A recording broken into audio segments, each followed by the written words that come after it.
नमस्कार सभी को, स्वागत है आपका मेरे YouTube चैनल ऑनलाइन केमिस्ट्री में। आज हम करने जा रहे हैं organic chemistry start. Organic chemistry में बिल्कुल बेसिक से स्टार्ट करने जा रही हूँ। ऑर्गेनिक केमिस्ट्री में हम सबसे पहले पढ़ेंगे बिल्कुल बेसिक स्ट्रक्चर एंड बॉन्डिंग। ये बहुत बेसिक है। मेरे चैनल में मैं आपको KVS, RPSC फर्स्ट ग्रेड या जितने भी स्टेट के PGT केमिस्ट्री की तैयारी होती है वो करवाती हूँ।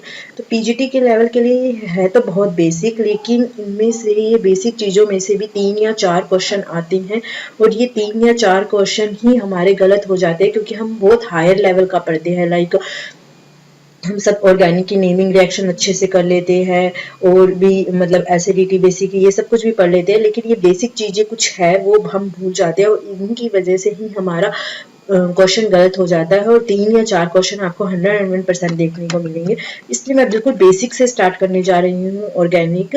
तो हम पढ़ेंगे ऑर्गेनिक में स्ट्रक्चर एंड बॉन्डिंग। इनमें हम इस चैप्टर में हम क्या क्या टॉपिक पढ़ने जा रहे हैं? Hybridisation, bond length, bond angle, bond energy, localized and delocalized bond, inclusion compound and Clathrid charge transfer complex, inductive electromagnetic resonance, hyperconjugation, aromaticity and hydrogen bonding. ये सब टॉपिक्स हम इंक्लूड करेंगे। मैं प्रयास करूंगी कि तीन पार्ट्स में आपको ये चैप्टर कंप्लीट करवा दूं।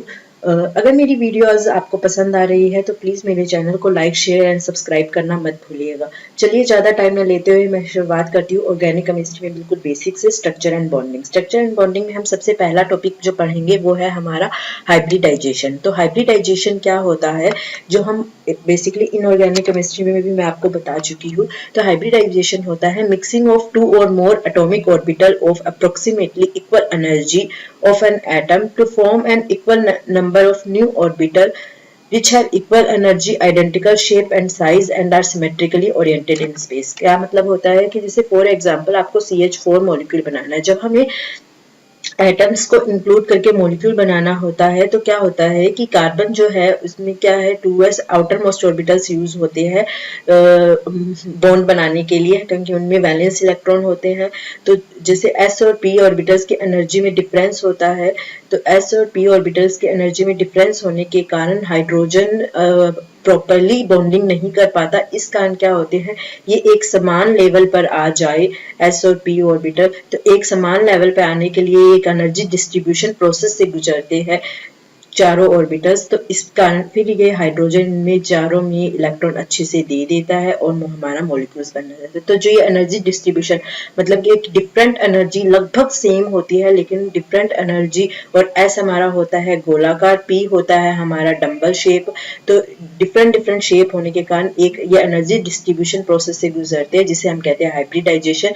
उसमें क्या होता है कि ये एक समान एनर्जी लेवल पे आ जाते हैं, प्लस इनकी शेप जो होती है चारों ऑर्बिटल्स की एक समान शेप हो जाती है। तो इस प्रोसेस को हम कहते हैं हाइब्रिडाइजेशन। और ये जो चारों ऑर्बिटल है अब एक डिफरेंट मतलब स्पेस में अच्छे से ऑर्गेनाइज रहते हैं, तो एक ज्योमेट्री प्रोवाइड करते हैं मॉलिक्यूल को। तो बेसिकली हाइब्रिडाइजेशन क्या होता है, mixing of atomic orbitals of having लगभग same energy to provide a equal number of orbitals which have equal energy, identical shape and size and are symmetrically oriented in space। इसे हम कहते हैं hybridisation. तो mainly जो hybridisation में से हम आप क्वेश्चन की बात करते हैं, हाइब्रिडाइजेशन में से क्वेश्चन क्या आता है, आपको पहचानना होता है कि कौन सा हाइब्रिडाइजेशन है।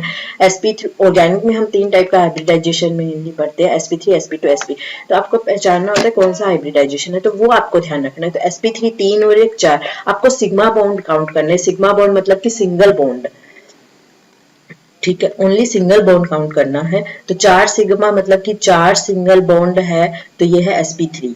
sp2 2 और 1 3, 3 सिग्मा मतलब कि 3 सिंगल बॉन्ड है, तो ये हो गया sp2। और sp आपको डबल बॉन्ड नहीं काउंट करना, मैं फिर से आपको बता दूं, single always count sigma bond sp, क्योंकि अगर यदि आप डबल बॉन्ड काउंट करोगे तो मे भी हो सकता है आप गलत भी हो सकते हो। मैं आपको एक एग्जांपल दिखाती हूँ अभी।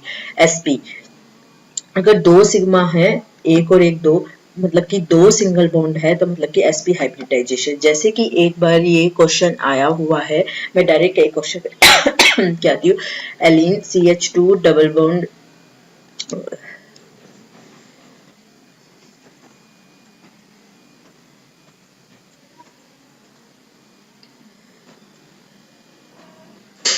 सी double bond C double bond C.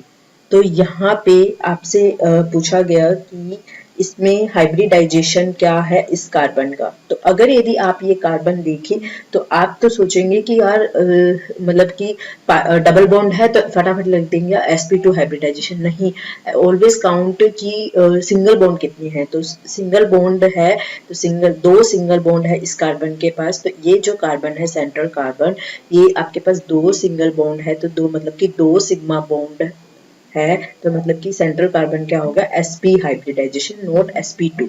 तो इम्पोर्टेंट, तो always count as sigma bond, मतलब कि सिंगल बॉन्ड काउंट करिए आप, ना कि डबल बॉन्ड, ताकि आपका क्वेश्चन बिल्कुल सही हो। तो यहाँ दो सिग्मा बॉन्ड है, एक सिग्मा दूसरा sigma bond, another one is pi. तो ये मतलब ये sp हाइब्रिडाइजेशन है। तो ये क्वेश्चन आया हुआ है। तो इस टाइप के क्वेश्चन आते हैं थोड़े से कंफ्यूजिंग करने वाले, तो इसलिए बेसिक्स आपका बिल्कुल स्ट्रॉन्ग होना चाहिए। चलिए बढ़ते हाइब्रिडाइजेशन मैंने बता दिया। sp3 sp2 sp क्या होता है, sp3 में बॉन्ड एंगल क्या होता है 109 डिग्री 28 मिनट 8 मिनट भी कहते हैं। sp2 120 और sp में होता है 180। ज्योमेट्री हमें पता है sp3 की टेट्राहेड्रल होती है। परसेंटेज ऑफ s करेक्टर हो गया 25, तो p करेक्टर कितना हो गया 75%। This is the percentage of p character. Okay, ऐसे ही sp2 में bond angle 120 degree, geometry regular planar, और एस करेक्टर कितना होता है 33.33। तो 66.66 आपका हो जाता है percentage of p character. Next sp 180 bond angle linear to 50-50% होता है हमारा। तो आप देख रहे हैं कि एस करेक्टर इंक्रीज हो रहा है जैसे जैसे आप sp3 से sp2 sp बढ़ते हैं, और पी करेक्टर डिक्रीज हो रहा है। अब एक चीज मैं और आपको बता दूं, ये क्वेश्चन आरपीएससी फर्स्ट ग्रेड में आया हुआ है कि जो sp3 जैसे कार्बन है उसके 2s और 2p में ये इलेक्ट्रॉन है ग्राउंड स्टेट में। जब हम ये हाइब्रिडाइजेशन जब होता है तो कौन कौन से ऑर्बिटल्स यूज होती है, तो हमें पता है कि जब हम इसे एक्साइट कर देते हैं तो ये एक्साइटेड स्टेट में s का इलेक्ट्रॉन जो होता है वो इधर चला जाता है, तो ये इधर आ गया एक्साइटेड। अगर ये 2s px py pz दोनों चारों ऑर्बिटल्स p तीनों ऑर्बिटल और s का एक ऑर्बिटल, s में होता है ये एक ऑर्बिटल है, तो ये चारों ऑर्बिटल्स मिले तो ये होता है sp3 हाइब्रिडाइजेशन। sp2 जब 2s 2px और 2py मिले, 2pz लेफ्ट मतलब ऐसे का ऐसा रह जाए तो इसे बोलते हैं sp2। तो ये क्वेश्चन आया हुआ था sp हाइब्रिडाइजेशन में कौन से ऑर्बिटल होते हैं 2s और 2px। तो ये आपको ध्यान रखना है। sp2 में 2s एंड 2px 2py, और sp3 में तो तीनों। तो कंफ्यूजन यहाँ हो जाता है sp2 में कौन कौन से होते हैं। तो sp2 में याद रखना है s plus px plus py। ये क्वेश्चन आया हुआ है आरपीएससी फर्स्ट ग्रेड में, मैंने मेरी इनऑर्गेनिक में भी ये चीज डिस्कस की थी। और sp हाइब्रिडाइजेशन में s प्लस px, तो ये ध्यान में रखना है। अब हम पढ़ते हैं हाइब्रिडाइजेशन का होगा। हाइब्रिडाइजेशन में आपको जो इम्पोर्टेंट बात ध्यान में रखनी है, इम्पोर्टेंट वेरी वेरी इम्पोर्टेंट, एक तो ये चीज, और दूसरी आपको इम्पोर्टेंट ध्यान रखनी है कि आपको सिग्मा बॉन्ड काउंट करने हैं, सिग्मा बॉन्ड काउंट करने हैं हाइब्रिडाइजेशन निकालने के लिए। That's all. अब हम पढ़ते हैं आगे bond length. Bond length, bond length क्या होती है कि जैसे फॉर एग्जांपल आपका कार्बन और हाइड्रोजन ये बॉन्ड बना, तो इसमें कार्बन और हाइड्रोजन के बीच की वो मिनिमम दूरी जहां कार्बन और हाइड्रोजन में जो अट्रैक्शन है और या फिर रिपल्शन हो रहा है आपस में, इलेक्ट्रॉन इलेक्ट्रॉन का न्यूक्लियस वो बराबर हो जाए, अट्रैक्शन और रिपल्शन बराबर हो जाए, और पोटेंशियल एनर्जी मिनिमम हो जाए, ये बिल्कुल स्टेबल हो जाए, एटम्स आपस में जुड़े हुए, तो इसे हम कहते हैं बॉन्ड लेंथ। तो बॉन्ड लेंथ क्या होती है कि वो मिनिमम डिस्टेंस जिसमें कि जो न्यूक्लियाई है सेंटर ऑफ मतलब कार्बन और हाइड्रोजन, यहाँ जो दोनों बॉन्डेड एटम है, इन दोनों के बीच में अट्रैक्टिव रिपल्सिव फोर्स दोनों बैलेंस हो जाए और इनकी potential energy of the system है वो मिनिमम हो जाए, तो इसे हम कहते हैं बॉन्ड लेंथ। आई होप आपको डेफिनेशन समझ में आ चुकी होगी। ऑब्वियसली हमसे डेफिनेशन नहीं पूछी जाती, जो चीज हमसे पूछी जाती है वो मैं आपको कराती हूँ। तो बॉन्ड लेंथ में किस तरीके के क्वेश्चन आते हैं, आपसे पूछा जाता है which is the correct order of bond length. तो बॉन्ड लेंथ में आप किन फैक्टर्स पे डिपेंड कर दिए। फर्स्ट है size of the atom, multiplicity and hybridization. Size of the atom में जो बॉन्ड लेंथ होती है bond length size of the atom के जो होती है बॉन्ड लेंथ प्रोपोर्शनल होती है, क्योंकि जैसे जैसे साइज बढ़ता है रिपल्शन या कहें हम वो कम होता बढ़ता रहता है, इस कारण बॉन्ड लेंथ बढ़ती रहती है। जैसे कि CF CCl तो जैसे जैसे साइज बढ़ रहा है बॉन्ड लेंथ भी हमारी बढ़ रही है। तो साइज ऑफ द एटम के बॉन्ड लेंथ सेम प्रोपोर्शनल होती है। मल्टीप्लिसिटी बढ़ना मतलब सिंगल से डबल बॉन्ड से ट्रिपल बॉन्ड बढ़ते हैं तो इनवर्सली प्रोपोर्शनल होती है बॉन्ड लेंथ, क्योंकि सी जैसे कि C single bond C is greater than C double bond हुआ तो न्यूक्लियस जो है और पास में आ गया, क्योंकि एस कैरेक्टर बढ़ गया।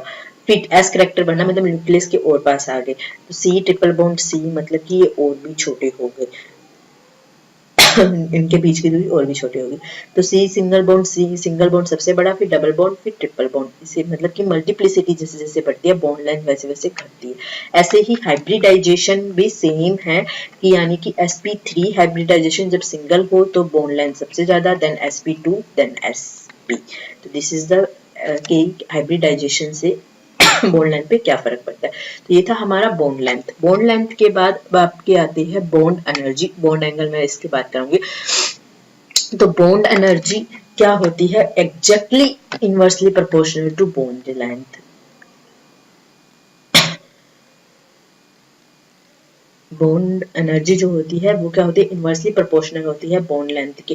क्यों इनवर्सली प्रोपोर्शनल होती है, क्योंकि कोई चीज जो है अगर ऑब्वियसली कोई धागा बड़ा है तो उसको तोड़ना आपके लिए इजी है, मतलब कि लंबाई ज्यादा है तो इसको तोड़ने के लिए जो आपको एनर्जी देनी पड़ रही है वो कम देनी पड़ रही है, और बजाय कि इसको तोड़ने के लिए इसको तोड़ोगे तो एनर्जी जो है वो आपको कम चाहिए, बजाय कि इसको तोड़ो आप, ये छोटी है, छोटे धागे को तोड़ने के लिए आपको ऑब्वियसली थोड़ी एनर्जी ज्यादा देनी पड़ेगी। तो एनर्जी ज्यादा देनी पड़ेगी तो मतलब बॉन्ड लेंथ ये छोटी है तो एनर्जी जो है आपकी ज्यादा है, और ये बड़ी है, लंबाई बड़ी है तो एनर्जी आपको कम देनी पड़ी। तो सिंपल सी है, बॉन्ड एनर्जी जो है वो बॉन्ड लेंथ के इनवर्सली प्रोपोर्शनल है। अभी हमने पढ़ा जो साइज ऑफ द एटम होता है is proportional to bond length, ये बॉन्ड लेंथ के तो प्रोपोर्शनल है। तो साइज अगर बोन लेंथ के प्रोपोर्शनल है तो लंबाई ज्यादा जैसे जैसे होती रहेगी तो हमें एनर्जी जो है वो कम देनी पड़ेगी, मतलब कि बॉन्ड एनर्जी के इनवर्सली प्रोपोर्शनल है। तो हम ऊपर वाला ही एग्जांपल करते हैं, तो CF के लिए हमें बॉन्ड एनर्जी अगर ज्यादा देनी पड़ेगी, CCl के लिए कम, फिर CBr के लिए उससे कम, और CI के लिए सबसे कम। तो आपको बस इतनी सी चीज ध्यान में रखनी है। सेम मल्टीप्लिसिटी ऑफ बॉन्ड्स में हमने क्या पढ़ा, मल्टीप्लिसिटी ऑफ बॉन्ड के बॉन्ड लेंथ जो है वो इनवर्सली प्रोपोर्शनल थी, तो बॉन्ड एनर्जी जो है वो डायरेक्टली प्रोपोर्शनल हो जाएगी। तो बॉन्ड एनर्जी में क्या ऑर्डर हो गया, मतलब कि C triple bond C, obviously कोई चीज तीन धागों से, तीन रस्सी से आपने कोई चीज बांध रखी है तो उसको तोड़ने के लिए आपको बहुत ज्यादा एनर्जी चाहिए, बजाय के उसको दो रस्सी से बांध रखे और बजाय के उसको सिंगल रस्सी से बांध रखा है। तो ये हो गया बॉन्ड एनर्जी। और ऐसे ही type of hybridization is same, मतलब कि sp हाइब्रिडाइजेशन जब ट्रिपल बॉन्ड होता है तो आपको बहुत एनर्जी चाहिए, देन sp2 देन sp। तो कुल मिला के bond length and bond energy inversely proportional होते हैं, ये ध्यान में रखना है, और ये चीज पूछी भी गई है RPSC के एग्जाम में। चलिए अब हम पढ़ते हैं बॉन्ड एंगल क्या होता है। बॉन्ड एंगल के जैसे हमने पढ़ा ऊपर CH4 मॉलिक्यूल, तो इसमें कार्बन जो है वो हाइड्रोजन से बॉन्डेड है। अब ये किसी भी पॉली एटॉमिक मॉलिक्यूल्स में जो एडजेसेंट कोवलेंट बॉन्ड जैसे ये कोवलेंट बॉन्ड है, ये कोवलेंट बॉन्ड है, तो ये एडजेसेंट कोवलेंट बॉन्ड के बीच में ये जो दूरी है, ये जो दूरी है, ये जो दूरी है, ये जो दूरी है, इन्हें हम कहते हैं बॉन्ड एंगल। तो बॉन्ड एंगल बेसिकली क्या होता है, किन्हीं भी पॉली एटॉमिक मॉलिक्यूल में दो एडजेसेंट कोवलेंट बॉन्ड के बीच में जो एंगल है उसे हम कहते हैं बॉन्ड एंगल। ये किन फैक्टर्स पे डिपेंड करता है बॉन्ड एंगल। मैं वैसे इनऑर्गेनिक की जो मैंने प्लेलिस्ट डाल रखी है जिसमें कि मैंने कोवलेंट बॉन्डिंग पढ़ाया है चैप्टर, तो उस पर मैं बहुत अच्छे से वेस्पर थ्योरी वगैरह में आपको एक्सप्लेन किया है bond angle. Type of hybridization, तो sp का हमने पढ़ा 180 डिग्री होता है बॉन्ड एंगल, देन sp2 का 120, देन sp3 109। तो sp का सबसे ज्यादा, देन sp2 देन sp3। तो हाइब्रिडाइजेशन पे डिपेंड करता है बॉन्ड एंगल, मतलब मैं ज्यादा कम की बात नहीं कर रही, बेसिकली हाइब्रिडाइजेशन जो भी है उसके अकॉर्डिंग ज्योमेट्री होती है और उस पर बॉन्ड एंगल डिपेंड करता है। अब जो बॉन्ड एंगल है वो कम या ज्यादा हो सकता है अगर सेम हाइब्रिडाइजेशन है, वो किस पे डिपेंड करता है, आपके लोन पेयर ऑफ इलेक्ट्रॉन और बॉन्ड पेयर ऑफ इलेक्ट्रॉन वो कैसे वेस्पर में हम पढ़ चुके हैं कि lone pair repulsion is greater then lone pair, bond pair is greater then bond pair. तो ये मैं बहुत अच्छे से एक्सप्लेन कर रही हूँ, आप मेरी एक्सप्लेन कर चुकी हूँ, तो आप मेरी ये वीडियोस भी देख लेना। जैसे फॉर एग्जांपल sp3 हाइब्रिडाइजेशन का अगर एग्जांपल ले तो CH4 H2O NH3, ये इसमें आप देखेंगे कि जैसे जैसे लोन पेयर रिपल्शन बढ़ रहा है, फॉर एग्जांपल CH4 में नो लोन पेयर, कार्बन चारों हाइड्रोजन, H2O में क्या है, ऑक्सीजन 2 हाइड्रोजन और 2 लोन पेयर, और NH3 में क्या है आपके, NH3 में क्या है, नाइट्रोजन के पास 1 लोन पेयर और 3 हाइड्रोजन। तो यहाँ पे परफेक्ट नो लोन पेयर तो परफेक्ट होता है 109 डिग्री 8 मिनट। इसमें क्या आ गया आपके 1 लोन पेयर तो 2 डिग्री कम हो जाता है क्योंकि लोन पेयर और बॉन्ड पेयर रिपल्शन, ये दोनों आपस में रिपल्शन करते हैं, बहुत ज्यादा रिपल्शन करने के कारण ये इसको यहाँ धक्का मारता है, तो ये जो एंगल है ये हो जाता है कम, तो ये हो जाता है 2 डिग्री कम 107। अब यहाँ पे इन दोनों के बीच में बहुत ज्यादा रिपल्शन होता है, ये इसको अंदर, ये इधर अंदर की ओर धक्का मारता है, ये इधर अंदर की ओर, तो ये और भी ज्यादा कम हो जाता है, तो ये हो जाता है लगभग 105, मतलब 104 पॉइंट समथिंग होता है, तो 2 डिग्री और का। तो ये था बॉन्ड एंगल कि कैसे bond angle lone pair bond pair repulsion पे है। बॉन्ड एनर्जी में आपको पढ़ा चुकी। अब हम करेंगे नेक्स्ट जो टॉपिक है स्ट्रक्चर एंड बॉन्डिंग में, इंक्लूजन कंपाउंड और क्लेथरेट। ये बहुत इंपॉर्टेंट है क्योंकि इसका भी एक क्वेश्चन आया हुआ है आरपीएससी के एग्जाम में, इसलिए बहुत ध्यान से देखिएगा। इंक्लूजन कंपाउंड एंड क्लेथरेट क्या होते हैं? इंक्लूजन का अगर हम शाब्दिक अर्थ देखें हिंदी में, तो इंक्लूजन का मतलब होता है समावेश, किसी को अपने अंदर समाहित कर लेना, समावेश कर लेना। ऐसे ही क्लेथरेट बेसिकली क्या कहलाता है कि किसी को अपने अंदर पकड़ लेना, जकड़ लेना किसी को, ठीक है, तो जकड़ लेना किसी को, ये कहलाता है क्लेथरेट हिंदी का मतलब। तो जैसे कि inclusion compound and clathrate name से ही समझ में आ रहा है कि ये अपने अंदर वो कंपाउंड्स जो अपने अंदर किसी को समाहित कर लेते हैं, तो उन्हें हम कहते हैं इंक्लूजन कंपाउंड क्लेथरेट। बेसिकली होता क्या है, जैसे कि यूरिया, थायो यूरिया, स्टार्च, थायो यूरिया, इन सब की एक क्रिस्टलाइन स्ट्रक्चर होती है, ठीक है, परफेक्ट क्रिस्टलाइन स्ट्रक्चर होती है। लेकिन जब ये किसी के मतलब किसी के क्या कहते हैं नजदीक आते हैं या किसी के प्रेजेंस में क्या होती है, इनके क्रिस्टलाइन स्ट्रक्चर जो हो जाती है किसी की प्रेजेंस में, किसी की प्रेजेंस में इनकी जो क्रिस्टलाइन स्ट्रक्चर है वो चेंज हो जाती है। तो जब चेंज हो जाती है, कुछ और हो जाती है, ये टनल या फिर केज लाइक स्ट्रक्चर में बदल जाते हैं, तो इसको हम जो अब ये फॉर्मर कंपाउंड होते हैं जिसकी की क्रिस्टलाइन स्ट्रक्चर चेंज होती है, इसे हम कहते हैं होस्ट, और जिसके प्रेजेंस में ये क्रिस्टलाइन स्ट्रक्चर चेंज होती है इसे हम कहते हैं गेस्ट।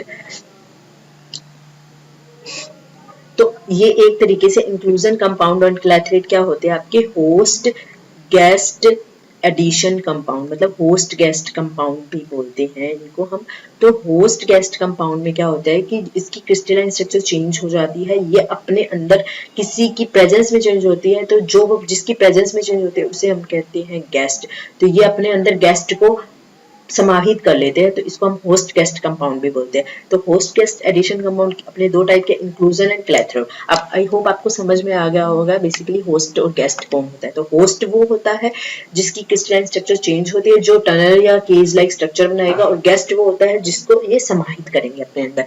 तो ये दो टाइप के इंक्लूजन एंड क्लेथरेट। तो इंक्लूजन कंपाउंड क्या होते हैं कि जिसमें होस्ट की जो स्ट्रक्चर होती है ना, वो उसमें जो स्पेस होगा वो लॉन्ग टनल या चैनल होता है। चैनल भी बेसिकली मतलब चैनल का हिंदी अर्थ या टनल का हिंदी अर्थ क्या होती है, नली, नाली, ठीक है, नली type. The host guest addition compound कहते हैं इंक्लूजन, मतलब कि जो क्रिस्टल लैटिस है उसके अंदर जो स्पेस है, होस्ट के अंदर जो स्पेस है वो क्या है, लॉन्ग टनल या चैनल के तरह हो, तो उसे हम कहते हैं इंक्लूजन कंपाउंड। तो बेस्ट एग्जांपल जो आपको एग्जांपल याद रखने वेरी वेरी इंपॉर्टेंट, कि होस्ट जब होता है यूरिया और गेस्ट उसके लिए क्या होते हैं 2 क्लोरो ऑक्टेन एंड 1 ब्रोमो एक्टेन। क्या होता है कि जो यूरिया होता होता है, यूरिया के कई मॉलिक्यूल्स ऐसे मिलकर एक हेक्सागोनल स्ट्रक्चर बनाते हैं।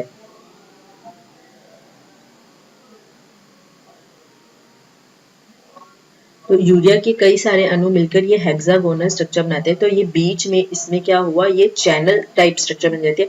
तो बीच में जो गैप होता है लगभग 5 एंगस्ट्रॉम टाइप का गैप होता है। इस गैप में सिर्फ गेस्ट मॉलिक्यूल जो है, वेरी वेरी इंपॉर्टेंट, कि 2 क्लोरो ऑक्टेन और 1 ब्रोमो ऑक्टेन ही फिट हो सकते हैं। ध्यान रखनी है, बहुत बार क्वेश्चन आया हुआ है कॉम्पिटिटिव एग्जाम्स में, वेरियस एग्जाम्स में, यूरिया के लिए जो बेस्ट मतलब गेस्ट है वो कौन है, 2 क्लोरो ऑक्टेन और 1 ब्रोमो ऑक्टेन। आपको कंफ्यूज कर देते हैं 2 ब्रोमो ऑक्टेन देके, तो 2 ब्रोमो ऑक्टेन नहीं फिट होता इसमें क्योंकि उसका साइज बड़ा हो जाता है। 1 क्लोरो ऑक्टेन नहीं होता, मिथाइल हेप्टेन नहीं होता, मिथाइल ऑक्टेन नहीं होता। तो मिथाइल हेप्टेन, मिथाइल ऑक्टेन ये सब नहीं फिट होते, ये ध्यान रखना है। सिर्फ और सिर्फ ये दोनों ही फिट होते हैं इस साइज में। तो 2 क्लोरो ऑक्टेन और 1 ब्रोमो ऑक्टेन। और होस्ट कौन है, यूरिया। गेस्ट कौन है, ये। नेक्स्ट आपको ध्यान रखना है कि रेशो क्या होता है होस्ट और गेस्ट में, इसमें कि मतलब कि 1 इज रेशो तो 6.73, मतलब कि लगभग 6.73 मॉलिक्यूल्स ऑफ यूरिया ऐसे मिलकर एक ये बनाएंगे, नली टाइप स्ट्रक्चर बनाते हैं, मतलब हेक्सागोनल स्ट्रक्चर बनाते हैं। जो बीच में स्पेस है वो चैनल टाइप है, और इसमें 1 मॉलिक्यूल ऑफ या तो 2 क्लोरो ऑक्टेन का फिट होगा या 1 ब्रोमो ऑक्टेन का फिट होगा। ठीक है, तो ये है इंक्लूजन कंपाउंड का एक एग्जांपल। एंड द बेस्ट, ये जो सेकंड वन एग्जांपल है, द स्टार्च आयोडीन कॉम्प्लेक्स, ये मुझसे मेरे इंटरव्यू में पूछा गया था। एक पीजीटी केमिस्ट्री का मैं इंटरव्यू देने गई थी,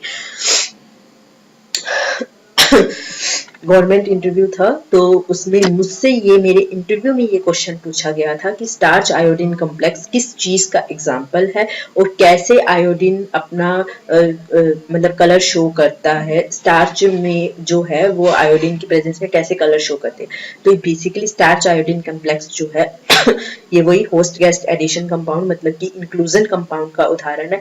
इसमें जो होस्ट है आपका वो क्या होता है, स्टार्च होता है। स्टार्च में भी क्या होता है कि स्टार्च के 2 कंपाउंड होते हैं, एमाइलोज, और मेरे से ये पूछा गया था कि स्टार्च में जो कलर शो करता है वो एमाइलोज करता है या एमाइलोपेक्टिन करता है।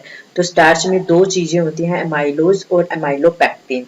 तो ये होता है एमाइलोपेक्टिन और अमाइलोज। तो जो अमाइलोज होता है वो क्या होते हैं, वो ऐसे नली टाइप स्ट्रक्चर बना देते हैं अमाइलोज के मॉलिक्यूल। तो इसमें ये बीच में जो गैप है वो नली है, और उस नली में आयोडीन मॉलिक्यूल फिट हो जाता है। तो स्टार्च में ये जो अमाइलोज होस्ट है कौन, अमाइलोज, और गेस्ट जो आपका है वो कौन होता है, आयोडीन मॉलिक्यूल। तो ये अमाइलोज प्लस आयोडीन मिलकर ही कलर देते हैं। तो ये आपको याद रखना है कि स्टार्च आयोडीन कॉम्प्लेक्स में होस्ट किसका एग्जांपल है, ये इंक्लूजन कंपाउंड का एग्जांपल है, और होस्ट कौन होता है, अमाइलोज, एंड गेस्ट कौन होता है आपका आयोडीन। और कलर ब्लू कलर जो आता है वो किसकी वजह से आता है, इस अमाइलोज प्लस आयोडीन कॉम्प्लेक्स की वजह से ही आता है, और ये इंक्लूजन कॉम्प्लेक्स होता है। तो ये आपको बहुत ज्यादा ध्यान में रखना है। अब हम पढ़ते हैं, हमने पढ़ लिया इंक्लूजन का मतलब। इंक्लूजन और क्लैथरेट में क्या डिफरेंस है कि इसमें जो होस्ट होता है उसमें जो स्पेस होता है क्रिस्टल लैटिस में वो केज लाइक कैविटीज होती है। उसमें क्या होती है, लॉन्ग ऐसे नली होती है, इसमें क्या होता है पिंजरे टाइप स्ट्रक्चर बन जाती है होस्ट मॉलिक्यूल। तो होस्ट मॉलिक्यूल जो है वो पिंजरे टाइप की स्ट्रक्चर बना लेते हैं, और उसमें हमारा गेस्ट मॉलिक्यूल फिट हो जाता है। तो बेस्ट एग्जांपल जो क्लैथरेट का है, दिस इज द क्विनोल। ये भी I was an international tutor, मैं यूएस के स्टूडेंट्स को पढ़ाती थी। तो जब मैं उसका अभी मैंने वो जॉब छोड़ी है, तो जब मैं उसका इंटरव्यू दे रही थी, पास आउट कर रही थी, तो वहीं के मेरे यूएस की डीन ने ही मेरा इंटरव्यू लिया था। तो वो जो डीन है उन्होंने मुझसे ये मेरे इंटरव्यू में क्वेश्चन पूछा था। तो ये भी बहुत इंपॉर्टेंट है, क्विनोल क्लैथरेट, मतलब क्लैथरेट का सबसे बेस्ट एग्जाम्पल का। और मुझे याद है मेरे कॉलेज लेक्चरर के भी एक इंटरव्यू में मेरे से ये क्वेश्चन पूछा गया था। तो क्विनोल में और इंक्लूजन में हमें डिफरेंस पता चल गया कि इसमें केज लाइक स्ट्रक्चर बनाता है होस्ट, और द बेस्ट एग्जांपल है क्विनोल क्लैथरेट। उन्होंने मुझे कहा था क्लैथरेट क्या होते हैं और क्लैथरेट का आप एक एग्जांपल बताइए। तो हाइड्रोक्विनोल, इसमें क्या होता है, 3 मॉलिक्यूल ऑफ हाइड्रोक्विनोल के आपस में ऐसे अटैच हो जाते हैं और केज लाइक स्ट्रक्चर बना देते हैं। तो जब केज लाइक ऐसे बीच में ऐसे केज लाइक स्ट्रक्चर बन जाती है 3 मॉलिक्यूल ऑफ हाइड्रोक्विनोल के अटैच होके, और उसमें गेस्ट कौन रहता है, मेथेनॉल। ये भी वेरी वेरी इंपॉर्टेंट है, मेरे से पूछा गया था ये कॉलेज लेक्चर एग्जाम्पल कि उसमें मेथेनॉल फिट होता है या एथेनॉल। तो ये मेथेनॉल आपको ध्यान रखना है हाइड्रोक्विनोल में, नोट एथेनॉल। और इसके अलावा जो गैसेस है, आप गैसेस को मतलब कि ये जो इनर्ट गैसेस है उसको आप कैसे सेपरेट कर सकते हैं, तो इसका बेस्ट एग्जांपल है क्विनोल से। तो इसमें गैसेस आर्गन, क्रिप्टॉन, जिनोन तो ट्रैप हो जाती है इस जाल में, बट ये जो है हीलियम और नियोन ये नहीं फिट हो जाती, क्योंकि इस जाल का जो साइज होता है वो बेस्ट होता है फॉर आर्गन, क्रिप्टॉन, जिनोन और for methanol, not for ethanol. ठीक है, तो ये आपको ध्यान रखना है। और रेशो क्या होता है इनका, 3:1, मतलब कि होस्ट जो है वो हाइड्रोक्विनोल के 3 मॉलिक्यूल और 1 मॉलिक्यूल है होता है गैस का। ये भी क्वेश्चन आया हुआ है किस रेशियो में मतलब ये फिट होती है। ऐसे ही वाटर क्लैथरेट में मतलब होस्ट होता है वाटर के मॉलिक्यूल्स अरेंज होकर ऐसे केज लाइक स्ट्रक्चर बना देते हैं, और इस केज में हमारी गैसेस गेस्ट होती है आर्गन, क्रिप्टॉन, जिनोन, हीलियम और नियोन होती है। बस इसमें क्या होता है, रेशियो क्या होता है, होस्ट मॉलिक्यूल होता है आपका 5.715 लगभग 6, और 1 मॉलिक्यूल ऑफ गैस। तो आपको ये चीज ध्यान में रखनी है, बस होस्ट गेस्ट रेशो इसमें 3:1, इसमें ये होते हैं वाटर क्लैथरेट। तो आई होप आपको इंक्लूजन और क्लैथरेट समझ में आ गया होगा। जो आज के ये पार्ट है इसमें द बेस्ट ये चीज है आने वाली कि इंक्लूजन कंपाउंड में जो होस्ट होते हैं वो लॉन्ग टनल और चैनल में होता है, क्लैथरेट में केज लाइक कैविटी होती है, यूरिया का याद रखना है, 2 क्लोरोक्टेन 1 ब्रोमोएक्टेन, गेस्ट का याद रखना, स्टार्च आयोडीन याद रखना है, क्लैथरेट के क्विनोल और वाटर क्लैथरेट याद रखना है। चलिए अब हम आज के लिए एक और टॉपिक कर लेते हैं, charge transfer complexes. Charge transfer complexes और ये जो होस्ट गेस्ट है उसमें क्या होता है, उसमें तो होस्ट और गेस्ट होता है, रेशो भी 1:1 नहीं होता, वो हमने देख लिया। जबकि जब मॉलिक्यूल कॉम्प्लेक्सेस उसमें क्या होता है, formed by mixing of an electron rich molecule होता है, उसमें क्या होता है, नॉर्मल मॉलिक्यूल होता है वो चाहे कुछ भी हो सकता है, तो electron rich molecule to the electron poor और डेफिशिएंट मॉलिक्यूल जिसे हम एक्सेप्टर कहते हैं। यूजुअली इसमें क्या होता है 1:1 रेशियो में होता है। बेसिकली क्या होता है कि एक डोनर मॉलिक्यूल होगा जिसे हम डी कहते हैं, और एक हमारा एक्सेप्टर मॉलिक्यूल होगा, मतलब ये क्या होगा, इलेक्ट्रॉन पेयर डोनेट करेगा। अब ये जो होगा इलेक्ट्रॉन पेयर डोनर, ये चाहे n भी हो सकता है और पाई भी हो सकता है, मतलब n लोन पेयर भी डोनेट कर सकता है, पाई भी कर सकता है।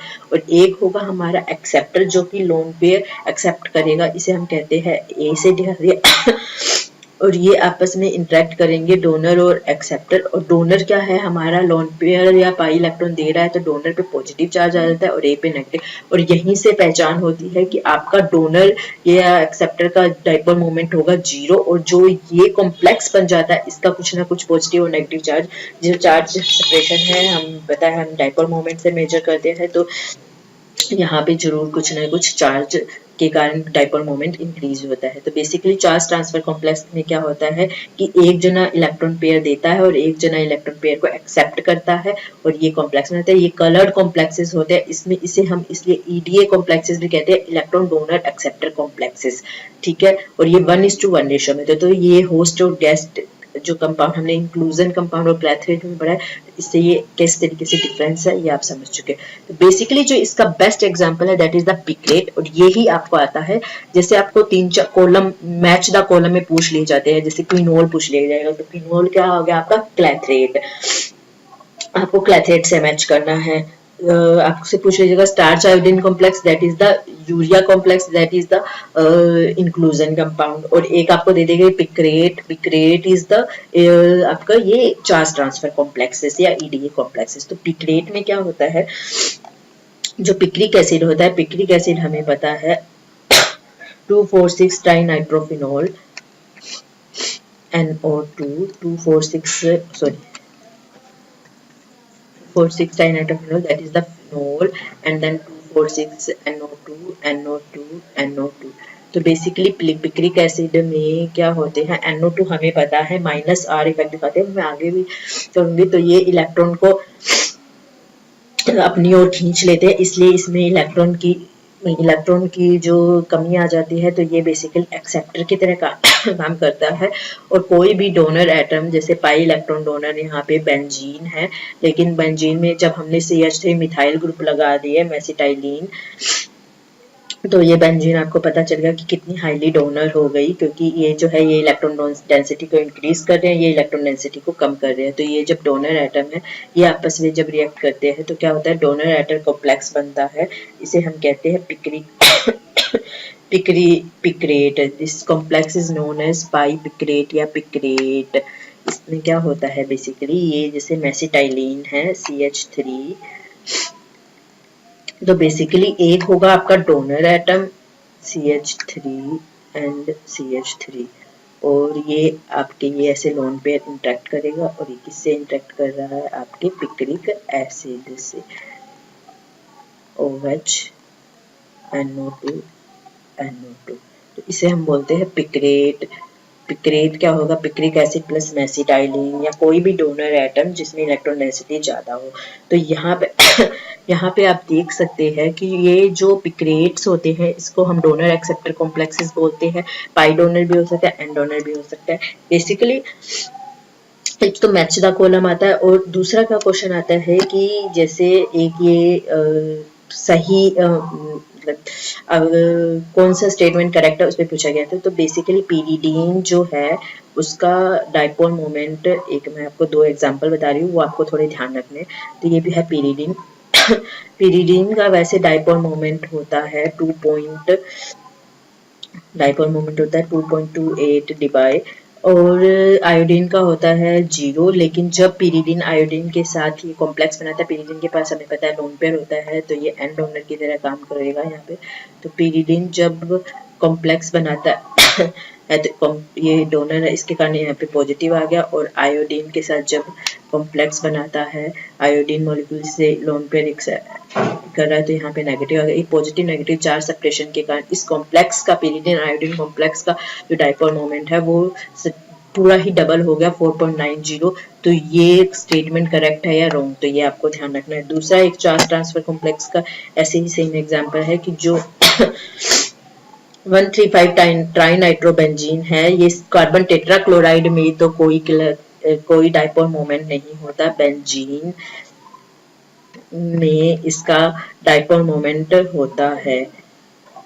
तो ये सही है या गलत, तो बेसिकली 135 ट्राई नाइट्रोबेंजीन ये सिमेट्रिकल है, तो इसलिए इस नाइट्रोबेंजीन 135 ट्राई नाइट्रोबेंजीन इसका CCl4 कार्बन टेट्राक्लोराइड में तो कोई डाइपोल मोमेंट म्यू बराबर 0 होता है, लेकिन बेंजीन के साथ ये कॉम्प्लेक्स बनाता है। बेंजीन इसमें पाई डोनर की तरह काम करती है, तो यहाँ पे पॉजिटिव आ जाता है, और ये NO2 एक्सेप्ट करता है lone pair NO2 NO2 NO2 lone pair accept करने के लिए यहाँ पे नेगेटिव आ जाता है, तो इस कारण इसका डाइपोल मोमेंट म्यू होता है। तो ये आपसे करेक्ट द स्टेटमेंट में भी पूछे जा सकते हैं। तो ये था चार्ज ट्रांसफर कॉम्प्लेक्सेस में, ये थे inclusion and clathrate, bond length, bond energy and hybridization के बारे में। अगर आपको मेरी वीडियोस पसंद आई हो तो प्लीज मेरे चैनल को लाइक शेयर एंड सब्सक्राइब करना मत भूलिएगा। मिलती हूँ मेरे नेक्स्ट वीडियो में, इसके नेक्स्ट पार्ट में, जहां हम inductive electromagnetic resonance and hyper conjugation पढ़ेंगे। तो मिलती हूँ मेरे नेक्स्ट वीडियो में, तब तक के लिए जय हिंद जय भारत।